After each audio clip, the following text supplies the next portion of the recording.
assim, a aula é um pouquinho até rápida, né? São 2 conceitos básicos de acesso cirúrgico, a cavidade abdominal especificamente, e para vídeo cirurgia, alguns fundamentos da vídeo. Bom, então falando de acesso cirúrgico da cavidade abdominal, a gente vê que na maioria dos livros eles colocam que a melhor via, na verdade, é de acordo com a preferência do cirurgião. Claro, considerando princípios anatômicos e da área que você pretende operar. Tá? Eu tinha um antigo chefe na residência que ele sempre falava que justamente esse segundo critério aqui, que cirurgia ela não é estética, a não ser a questão de cirurgia plástica. Cirurgia, principalmente falando assim, questão de cirurgia de urgência, ela não é estética. Tá? Então, por mais que você veja um abdômenzinho desse aqui feminino, que vai usar biquíni, essas coisas, for uma situação de urgência, paciência. Se tiver que abrir o máximo possível, você precisa abrir. Tá? Então, toda laparotomia ela deve observar os princípios anatômicos, principalmente da região que se pretende operar, tá? E de acordo com a anatomia de onde você vai abrir, a anatomia muscular, a anatomia nervosa e de suprimento vascular. Sempre, se possível, preservar a parte de músculos e nervos. Se puder, se não puder, você secciona. Então, assim, as vias de acesso para a cavidade abdominal vão se dividir nos determinados tipos de incisões. As incisões longitudinais, elas podem ser as medianas, deixa eu ir mostrando, pronto, aqui. As incisões longitudinais, então, elas são as medianas, aquelas que se localizam justamente na linha média, ou seja, aquelas que vão abrir a linha alba. Tá? Elas a gente pode ter longitudinais pararetais ou transretais também. As pararetais são que são paralelas ao músculo reto abdominal. Pode ser pararetal interna ou pararetal externa. Tá? E a gente tem as transretais que a gente vai entrar justamente no meio da bainha do reto abdominal. As incisões transversais são aquelas que são no sentido justamente transverso do abdômen, podem ser supraumbilicais, podem ser infraumbilicais, podem ser as transversais de flanco, de acordo com se a gente vai querer acessar o reto peritônio, enfim. As incisões oblíquas, a mais conhecida é a incisão de Kocher, né, porque é a incisão subcostal direita, justamente para uma das cirurgias mais realizadas, que é justamente a colecistectomia, então essa não deixa de ser uma incisão oblíqua. As incisões combinadas são incisões onde a gente pode se utilizar de uma incisão, por exemplo, transversal, associada a uma oblíqua, ou uma mediana associada a uma oblíqua também. A gente vai ver justamente isso em cirurgia maior, cirurgia de fígado, cirurgia de transplante, tá? Que são as incisões combinadas. E as incisões videolaparoscópicas, que são incisões menores, justamente, normalmente só para passagem de óstica dos trocatos. A gente vai ver justamente lá na frente, na parte de vídeo.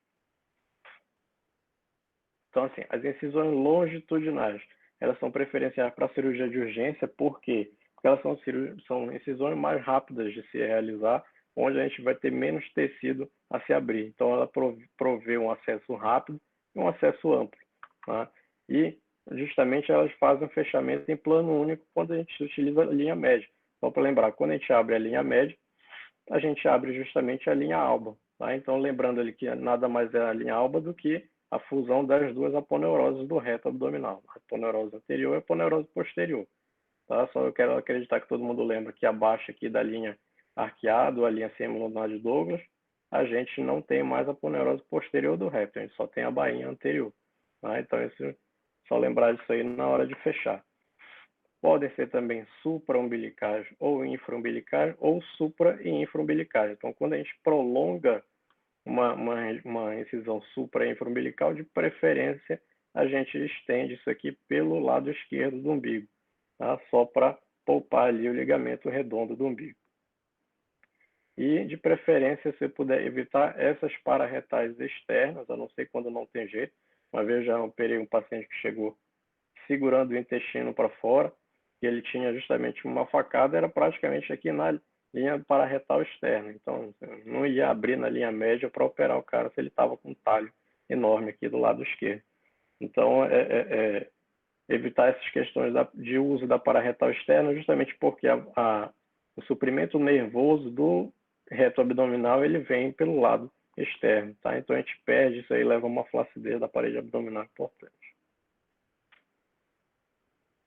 As incisões transversais são incisões que provê uma menor visualização da cavidade, ou seja, a gente não tem uma possibilidade tão grande de prolongamento. Então, normalmente se divide por quadrantes que você vai utilizar. Então, se você quer acessar o hipocôndrio direito, você vai fazer até uma incisão transversal do hipocôndrio direito. Mas se você tiver, por via do acaso, ter que operar a pelve nesse mesmo procedimento, você não vai conseguir um prolongamento adequado para essa incisão. Então, você acaba fazendo multi-incisões. São incisões que sangram mais, e você vai precisar fazer um fechamento em mais de um plano. Você vai ter que fechar a poneurose anterior, fechar o músculo, fechar a poneurose posterior. Tá? Então, são cicatrizes mais dificultosas de ser fechadas. Podem ser justamente aquilo que eu falei, limitadas em quadrantes, de acordo com o quadrante que você quer atuar no abdômen. E elas podem ser prolongadas lateralmente, principalmente quando a gente quer acessar um pouco mais do que a gente já previu no início da cirurgia, ou às vezes, se a gente quiser, pode estender essa região para a região do flanco, se a gente precisar avaliar a questão de adrenal, rins, ureteres, enfim. As incisões oblíquas, mais conhecidas, né? Elas poupam a inervação abdominal quando ela acompanha o trajeto nervoso. A gente vê que muitas vezes, por exemplo, a incisão oblíqua de coxa, subcostal direito, a gente acaba tendo lesão do nervo. Invariavelmente, o paciente chega no ambulatório queixando de dormência na ferida, ou dor prolongada, ou dor crônica. As principais são a incisão de McBurney. A incisão de McBurney é uma incisão oblíqua justamente para realização da apendicectomia. Mais ou menos a localização dela é quando a gente faz um ponto entre a crista ilíaca superior aqui e o umbigo, divide em 3 esse segmento e você vai operar justamente no segmento lateral. Ou então, alguns livros falam que é uma incisão de mais ou menos 7 centímetros, onde o ponto médio dela se localiza 2 a 3 centímetros acima e medial à crista ilíaca.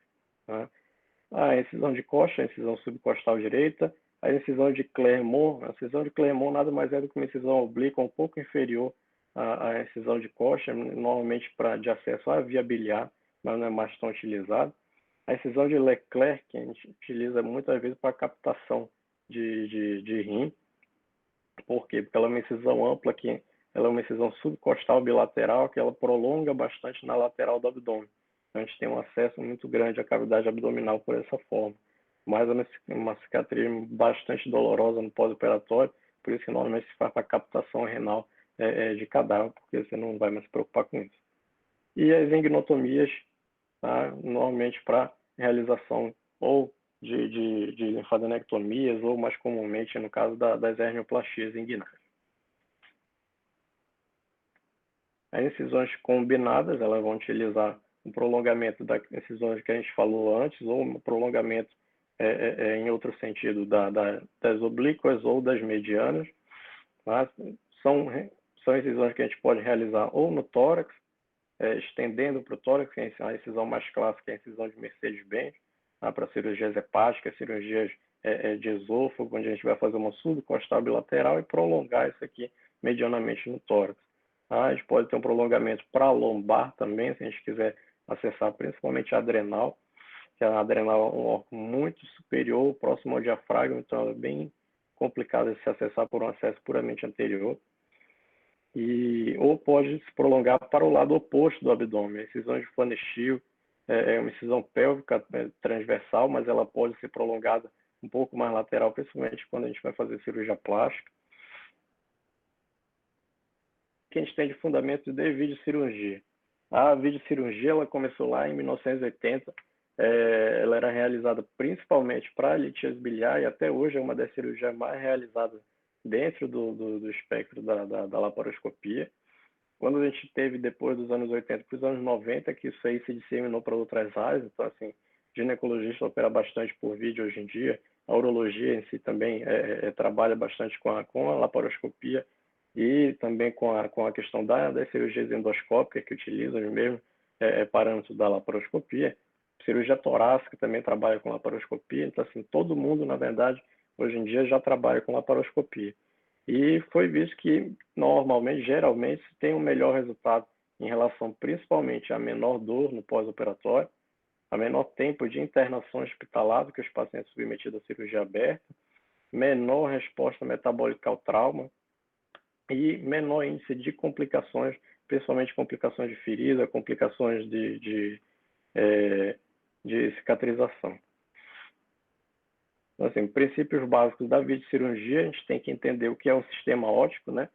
Essas aqui são as nossas óticas que a gente utiliza. A ótica, ela começou lá em 1960, quando Hopkins criou, na verdade, o Rod Lens System, que foi o sistema de luz em bastão. E isso aí gerou uma melhor resolução, um melhor contraste das imagens. Essas óticas, elas são feitas em diversos tamanhos, que pode ir desde 1,2 milímetros, que são aquelas óticas pediátricas, até 10 milímetros, que são as óticas mais grossas para a laparoscopia em si. E, no caso, as angulações, que são os ângulos de visão que a gente vai ter com essas óticas, elas vão variar de 0 grau a 75 graus, dependendo do tipo de cirurgia que a gente vai utilizar. Eu falo muito pela urologia, por exemplo, para a uro a gente utiliza muito a ótica de 4 milímetros, ou com uma angulação de 30 graus, quando a gente quer fazer o procedimento endoscópico, ou por exemplo, as óticas de 0 grau, quando a gente vai utilizar as incisões de nefrolitripsia. Como que a gente forma uma imagem, como a gente ilumina isso aí dentro do paciente? A gente sabe que, logicamente, a gente não tem luz dentro do corpo, né? Então, antigamente, a gente tinha as fontes halogenadas, que eram aquelas mais antigas, isso aí vem sido substituído pelas lâmpadas de xenon. Tá? Então, a gente tem aqui a nossa ótica. A ótica, na parte proximal aqui, a gente vai ter um conector que a gente liga essa fibra, o cabo da fibra, que é por onde vai ser transmitida essa luz, tá? E a luz vai ser captada aqui pela câmera que vai lá para o monitor. Tá? Fontes, a gente tem fontes de várias potências. A potência do aparelho é o que vai dizer o quanto de luz a gente vai ter dentro da cavidade. Tá? Então, dependendo do procedimento, se for procedimentos menores, procedimento puramente endoscópico, a gente pode utilizar uma fonte de luz menos potente. Quando a gente quer fazer cirurgia maior de laparoscopia ou cirurgias que vão ter um potencial maior de sangramento, a gente precisa ter uma fonte de luz maior, mais potente, porque normalmente quando a gente tem um sangramento dentro da cavidade, a gente fala que o sangue ele rouba a luz. Então, quando a gente começa a ter muito sangramento para dentro da cavidade, a gente começa a ter uma piora muito grande da nossa visualização. Então, a gente precisa de uma fonte cada vez mais potente. Tá? Então, só para lembrar, a ótica, o cabo de fibra que liga nessa porção do conector aqui da ótica, essa fonte de luz gera uma luz que é captada aqui através da imagem e a câmera joga isso para o monitor. Normalmente de alta resolução, a gente tem monitores, antigamente era o HD, passou para Full HD, hoje em dia a gente já tem monitores 4K, até o 4K se utiliza óculos 3D, porque o que a gente tem que lembrar é que justamente a maior questão da curva de aprendizagem da laparoscopia é a gente deixar de trabalhar com a mão, deixar de trabalhar com 3D e começar a trabalhar com 2D, que é a imagem que a gente tem no monitor. Isso aí veio trocando a partir do momento que a gente tem um monitor com a utilização de óculos em imagem 3D. Mas lógico que não é todo lugar que tem. A partir da formação da imagem, a gente tem que fazer a insuflação da cavidade. Isso aqui, para quem não sabe, isso aqui, lógico, é uma condição patológica, mas é só para a gente dizer que a gente precisa formar justamente um pneu peritônio. Tá? Isso aqui é patológico. Tá? Isso aqui foi por uma perfuração de úlcera ou qualquer outra coisa. Tá? Mas a gente tem que criar justamente isso aqui. A gente tem que criar um pneu, um peritônio, porque a nossa cavidade peritoneal, para quem não lembra, ela é uma cavidade virtual. Tá? A gente tem aqui a pleura parietal e a pleura visceral que recobre os órgãos. Isso aqui vocês têm que lembrar, claro que vocês lembram justamente que são os órgãos retroperitoneais, por isso que eles não estão envoltos aqui no nosso peritônio verdinho, né? Nem todos os órgãos eles estão dentro da cavidade peritoneal. A Preci, por exemplo. Tá bom, então vamos só relembrar que essa camada verde aqui é justamente a nossa cavidade peritoneal. Porque eu estava falando, por exemplo, a gente tem órgãos que não estão dentro da cavidade peritoneal. A princípio, por exemplo, a bexiga, o reto, algumas porções do duodeno, segunda e terceira porção duodenal. O pâncreas, ele é todo retroperitoneal. Tá? Por isso que quando a gente entrar no vídeo, a gente vai estar fazendo justamente uma insuflação, a princípio, dessa cavidade aqui. Lógico, a não ser que a gente abra também a cavidade peritoneal e acesse o reto peritônio. Tá? E aqui, só o exemplo que eu tinha dado aqui, esse aqui é um raio-x de tórax, tá? Mas a gente vê justamente aqui o pneu peritônio, mas aqui esse pneu peritônio aqui é por alguma condição patológica qualquer, tá? E não o nosso pneu peritônio que a gente vai insuflar no vídeo. Mudou o slide para gases? Só para saber. Mudou. Ah, beleza. Então foi algum problema agora. Tá. Então, assim, como a gente vai insuflar a cavidade? A gente utiliza gases para insuflar essa cavidade. Antigamente foi visto que a gente podia se utilizar o ar ambiente ou o oxigênio, se for puramente uma laparoscopia onde você não vai utilizar eletrocautério. Tá? Então, toda vez que você vai utilizar o eletrocautério, é totalmente contraindicado a utilização de oxigênio, por causa da combustão que pode ocorrer dentro da cavidade. Tá? Então, todo procedimento que se utiliza eletrocautério, ar ambiente ou oxigênio em si, ele não pode ser utilizado. Depois, com o progredir da laparoscopia, foi visto também gases nobres, tipo hélio, eles podiam ser utilizados, só que qual é o problema do gás hélio? Ele tem uma baixa solubilidade no sangue. Então, esses pacientes eles tendiam a fazer embolia gasosa, até a gente chegar justamente no CO2. O CO2 ele é o gás hoje em dia padrão para se realizar qualquer procedimento laparoscópico, porque ele tem uma boa solubilidade na água, no sangue, e ele é um gás que ele é não inflamável, ou seja, você pode utilizar de eletrocautérico, não vai ter problema de combustão dentro da cavidade, e também ele tem uma melhor estabilidade química, então ele provoca um pouco menos a partir do momento que você tem absorção de distúrbio, ácido básico, enfim. Como a gente vai insuflar essa cavidade? A gente vai utilizar os nossos insufladores eletrônicos. O que é um insuflador eletrônico? Ele vai pegar o CO2 de um pistão de ar e vai jogar para dentro da cavidade no fluxo que você determinar que você queira insuflar essa cavidade. Tá? Hoje em dia a gente tem insufladores que permitem um fluxo superior a 15 litros por minuto, o que é bom, já considerando que sim, vários procedimentos de laparoscópio você vai precisar às vezes fazer aspiração de sangue, e o aspirador, lógico, ele não é seletivo, então ele aspira o sangue e aspira o ar também. Então você precisa, ao mesmo momento que está aspirando, jogar ar de volta fazendo a cavidade. Na fase inicial, todos os livros recomendam que você não utilize acima de 2 litros por minuto. Por quê? Porque isso leva a uma distensão muito abrupta da cavidade abdominal e o nosso amigo anestesista vai reclamar porque ele vai ter uma dificuldade maior na ventilação. Além disso, você tem uma distensão do diafragma muito importante, então o paciente ele pode apresentar dor também no pós-operatório. A nossa pressão intracavitária que a gente utiliza, ela varia entre 12 e 16 milímetros de mercúrio. Isso é a gente que estipula na hora do insuflador, tá? A pressão que a gente quer trabalhar. Claro, quanto maior a nossa pressão, maior é o nosso teto de cirurgia, ou seja, maior vai ficar a parede abdominal e a gente vai ter mais espaço para operar. Claro que quanto maior também a pressão, maior é a dificuldade para se ventilar esse paciente. Tá? Então, assim, a gente procura utilizar aí no máximo de 16 milímetros de mercúrio. Ah, quando a gente vai aprendendo, a gente vai vendo que a gente tem uns truques, por exemplo, durante a cirurgia, principalmente em relação ao sangramento. Quando a gente tem um sangramento de um pouco de pequena, média monta, a gente pode aumentar essa pressão intracavitária para 18, para 20 milímetros de mercúrio. Isso auxilia um pouquinho a gente a colabar esses vasos e trabalhar ali para fazer essa hemostasia. Mas isso não pode ser muito prolongado, é só uma artimanhazinha que ensina a gente durante a cirurgia. Técnicas instrumentais de vídeo. A maioria dos procedimentos de laparoscopia eles são realizados com anestesia geral. Tá? A gente tinha, por exemplo, eu tinha na residência, comecei a fazer o trabalho com o chefe meu, que a gente fazia, por exemplo, anestesia local do quadrado lombar para fazer mini laparoscopia para hernioplastias inguinais, tá? Mas aí depois eu vim para Belém e perdi meu nome no trabalho, enfim. Mas assim, de modo geral, para a maioria dos procedimentos laparoscópicos, é anestesia geral. Tá? Por quê? Porque na anestesia geral você faz o controle ventilatório desse paciente, você consegue monitorar os gases que entram e saem e a questão de distúrbio sanguíneo. Além do que, você faz um relaxamento muscular melhor, então você tem uma manutenção do pneu peritônio melhor, uma parede muscular mais relaxada, o fluxo de CO2 que você tem que insuflar nesse paciente ele acaba sendo menor. Então, o insuflador ele trabalha menos, você perde menos CO2, você insufla menos CO2 nesse paciente e isso aí acaba sendo melhor no pós-operatório.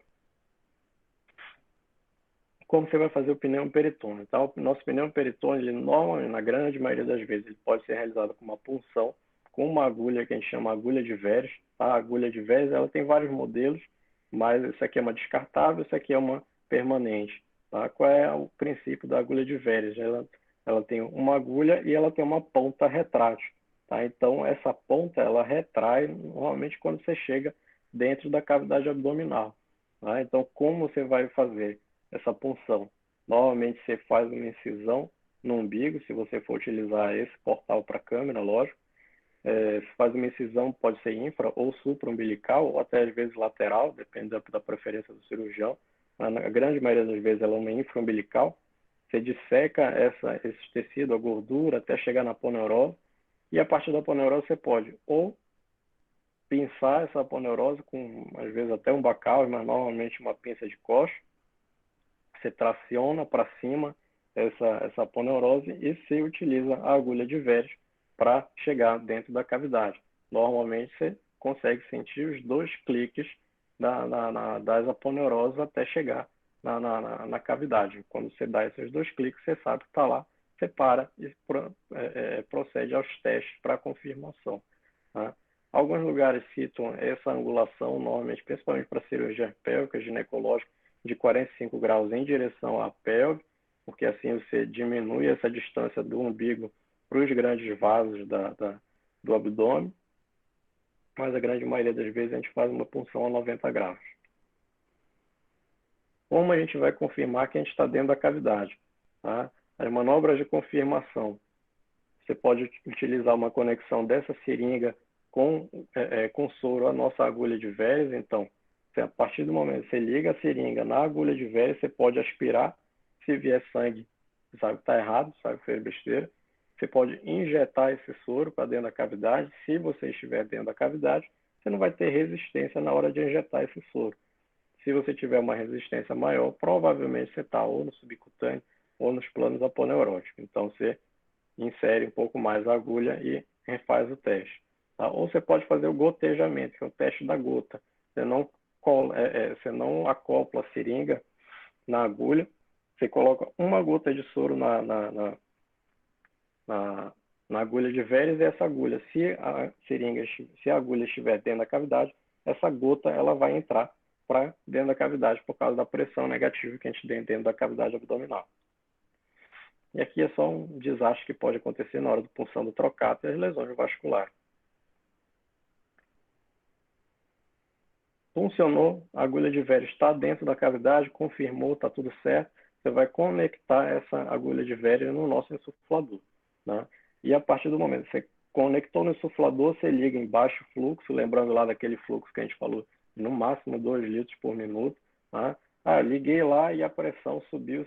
A pressão, ela, na verdade, quando ela está dentro da cavidade, ela tem que subir de uma forma progressiva. Passar de 1, 2, 3, 4, 5, até a pressão que a gente quer, que é mais ou menos de 12, aqueles 12 a 16 milímetros de mercúrio. Tá? Se você conectou na agulha de Verres e a pressão foi para 20, 30, não é que a pressão dentro da cavidade já subiu para 20, 30. É porque provavelmente essa agulha está ocluída lá na ponta. Provavelmente ela deve estar dentro do plano aponeurótico ou no subcutâneo. Então, se você tiver um aumento súbito da pressão, reposiciona a agulha, tira ou progride um pouco mais e refaz todo o teste. Se você tiver uma contraindicação para fazer o acesso da punção da agulha de Verres, você vai fazer um acesso fechado. Essa questão, na verdade, do acesso fechado, ela é contraindicada quando o paciente tem incisões prévias ou quando tem distensão abdominal. Tá? Porque essa punção que a gente falou, na verdade, é o que é o acesso fechado. Por quê? Porque você não está vendo dentro da cavidade, você está cega, na verdade, funcionando com essa agulha de Verres. Então, se você tem incisões prévias, ou seja, o paciente já fez uma incisão anterior, já fez uma cirurgia anterior, e ele começa a ter aderência, às vezes você pode ter uma aderência das alças para a parede abdominal. Então, quando você vai puncionar ali, você pode ter inadvertidamente uma punção de alça, tá? Ou punção, às vezes, até de vaso, se o paciente for muito magro. Se o paciente tiver também distensão abdominal moderada, a gente vê que ainda pode ser realizada a punção com agulha, a punção com laparoscopia. Mas se a gente for uma distensão abdominal muito importante, a gente vai ver que entra depois como contraindicação. Mas se ele tiver uma distensãozinha abdominal mais ou menos, você não faz o acesso fechado, você faz o acesso aberto. Aí como é o acesso aberto? O acesso aberto, na verdade, você vai fazer a mesma incisão no umbigo, dissecar até a aponeurose, só que você vai abrir essa aponeurose até chegar dentro da cavidade e você vai passar direto ou trocar. Você não vai passar mais a agulha de Veress. Esse que é o nosso acesso aberto. Funcionou com a agulha de Veress, insuflou a cavidade está na nossa pressão adequada já, aí você vai passar os nossos trocáter. O trocáter é o quê? O trocáter é um canal de trabalho. Por dentro de cada trocáter é que você vai passar as suas pinças, passar a ótica. Trocáter a gente tem normalmente de dois tamanhos, que é o trocáter de 5 milímetros e o trocáter de 10 milímetros. Aí a gente tem também, às vezes, o trocáter de 12, 15, mas isso aí é mais no particular que a gente consegue esses trocáteres melhor, que são normalmente trocáteres descartáveis. Esse aqui é um trocáter permanente de 5 milímetros, de 10 milímetros esse aqui. Tá? Os de 10 milímetros, normalmente, eles podem passar pinças mais finas, utilizando-se um redutor do trocáter, mas ele passa também instrumentos maiores. Tipo a ótica, ela só passa por um trocáter de 10 milímetros. Os clipadores, ele só passa por trocáter de 10 milímetros. Os grampeadores também só por 10. O resto, aspirador, pinças de médula, pinças de pressão, eles passam pelos trocáteres de 5.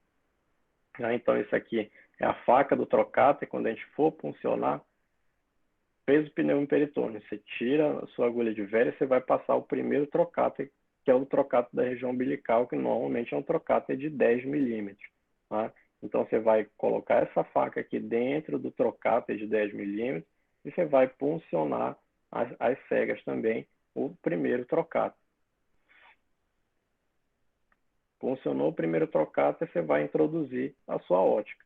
Introduziu a ótica dentro da cavidade, você vai fazer o inventário da cavidade. O inventário da cavidade é o quê? A gente fazer um varrimento em toda a cavidade para a gente ver se a gente realmente tem o que a gente se propôs a operar, se a gente tem alguma lesão iatrogênica de intestino, uma lesão iatrogênica de vaso, alguma coisa que a gente passou despercebido quando a gente puncionou. Tá? Então, a gente vai fazer a avaliação de lesão iatrogênica e a gente vai passar o nosso trocáter secundário sob visão direta. Tá? Isso aqui é a passagem do segundo trocáter, ó, quase pega o intestinozinho aqui, deu uma lambida ali só. Tá? Mas todos os outros trocáteres, obrigatoriamente, eles são passados sob visão direta.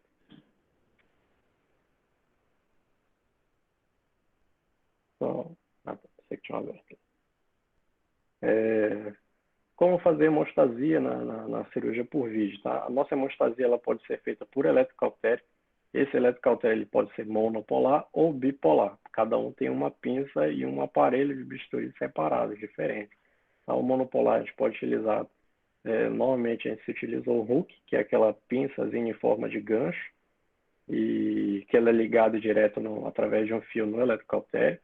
Ou a gente pode utilizar as nossas pinças também. Normalmente, pinça de pressão, tesoura e pinça de mérito, elas têm um portal na próxima cremalheira que você pode ligar ali o eletrocautério e fazer cauterização também. E a gente tem outras coisas um pouco mais modernas, que são, por exemplo, o ultracijo, ele é uma tesoura associada com o eletrocautério. E esse tipo de tesoura, o ultracijo, é de uma marca, que é normalmente da Eticon, e esse aqui da imagem, na verdade, da Covid é o mesmo princípio, só que da Covid o nome é o Sonic Cision. E ele vai utilizar ondas de ultrassom para fazer essa hemostasia. Tá? Então, normalmente, você tem uma hemostasia um pouco mais controlada do que com o eletrocautério normal. Além do que, o principal dessas outras modalidades, por exemplo, o LigaSure, ele é um outro aparelho totalmente separado, que a gente chama de harmônico. Ele faz desnaturação proteica da parede do vaso através do uso de pressão e energia associada, com incisão no final. Então, a partir a vantagem principal desses 2 métodos, na verdade, é que você não tem tanta dissipação de calor como você tem no eletrocautério. Então, você pode basicamente utilizar esses aparelhos sem se preocupar tanto com proximidade com vasos maiores, proximidade com o intestino, algo que possa ter uma lesão aí inadvertida mais tarde.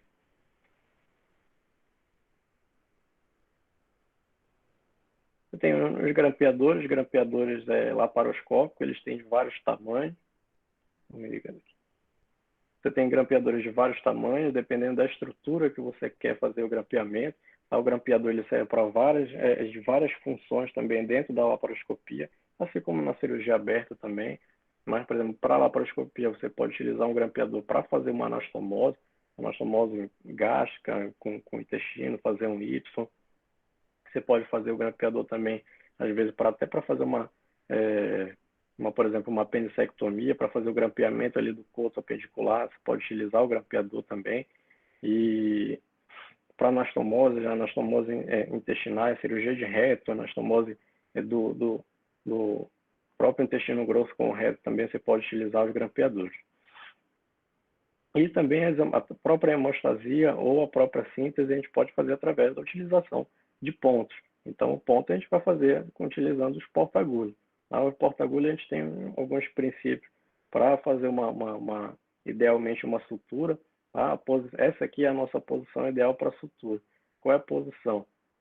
O nosso porta-agulha ele tem que estar numa distância dos trocáter da ótica para o porta-agulha de pelo menos 5 centímetros para você ter um espaço bom para sutura. A angulação entre o porta-agulha e a pinça auxiliar ela não pode ser paralela. Se você tiver os dois paralelos, você não consegue dar um nó e fechar esse nó se ele estiver paralelo. Então, você tem que ter uma angulação, idealmente, entre 45 e 90 graus.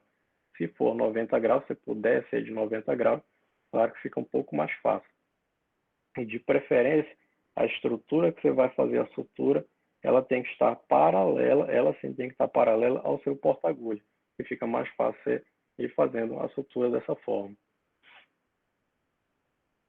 Esses aqui são os nossos instrumentais de vídeo. As tesouras, a gente tem tesoura reta, mas a grande maioria das vezes elas são tesoura curva. E todos esses materiais, eles têm, na ponta proximal, eles têm uma ligação para fazer o eletrocautério. Então, você pode fazer, além da secção, a dissecção, você pode fazer também a hemostasia com essas pinças. Pinça de Maryland, que é basicamente um Kelly laparoscópico. Não tem muita diferença do Kelly, a não ser que a ranhura do Maryland lá até o final. E o Kelly a gente sabe que a ranhura é até metade. Os mixers laparoscópicos, onde a gente tem a curvatura, o ângulo aqui da curvatura distal é maior do que o Kelly, do que o Maryland. E as nossas pinças de pressão, pode ser com dente ou as pinças de pressão sem dente, pinças atraumáticas.